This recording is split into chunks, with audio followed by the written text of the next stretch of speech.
Nagsimula lang din ako sa pangarap, Day. And finally, masasabi kong I made it. So, paano nga ba maka-ipon abroad para matupad mo yung iyong pangarap?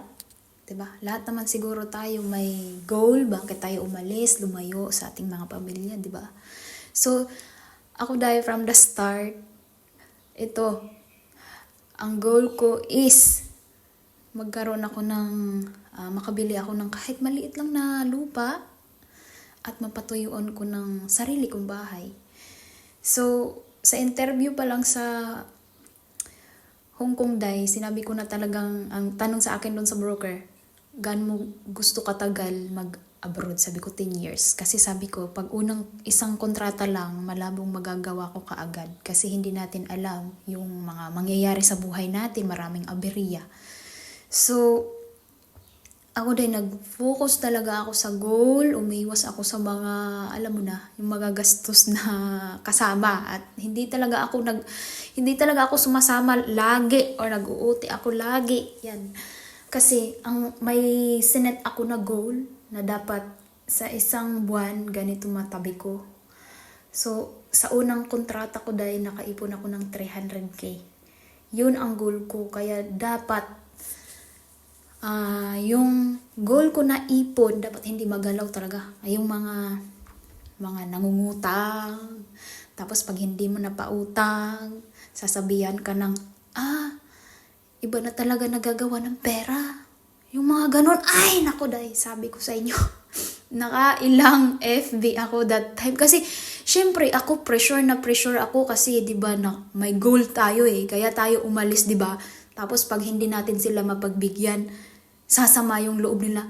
Alam mo naman, na pag singilan na Day, hindi na marunong magbayad, di ba? Tapos, pag sasalitaan ka ng ganon, hindi na. Kaya, ang ginagawa ko, Day, pinapalitan ko yung FB ko, Day. Kahit yung asawa ko, Day, hay naku. Ang dami ko din talagang napagdaanan, Day. Bago ko to nagawa, Day. Pero ayan na, Day. Worth it, good kaayo, Day. Makaingon yun ko nga sa una. Itong buhi pa akong mama. Kami ra gyud magpanday-panday sa among balay. Ang atop, kanang lukay sa lubi. Ang bongbong lukay sa lubi. Kami ra gyud magpanday-panday unya sige ra pamigbalhin. Kay kung naami sa kalsada, wa may makaon kay ang uma na sa bukid mo balhin na pod mig bukid ingana. Unya wa gyud halos makaon Day sa una, Day, maong ako na ning kamot gyud ko nga ang akong giagian nga kalisod nga nadili na nako ipamana pa sa akong mga anak.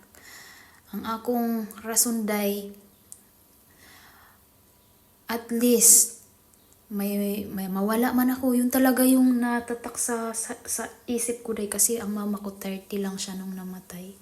So, ang sabi ko, at least kung mamatay man ako sa ganong edad, may maiiwanan na ako sa mga anak kong bahay. Hindi na sila yung ipapasa-pasa kung kahit kani-kanino. 'Di ba? Ang hirap ng pakiramdam na ganun, Day. Kaya alam niyo yung grabe talaga ako magtipid. Kahit sa sarili ko napakadamot ko. Alam yan ng mga taga Hong Kong na naging close ko doon. Pero ito na yung result, Day. Bakit sobrang kakuriputan ko sa sarili ko? Worth it kaayo, Day. Lami lang paminawon nga. At least nagbunga yung ating mga sakripisyo. Sulit kayo.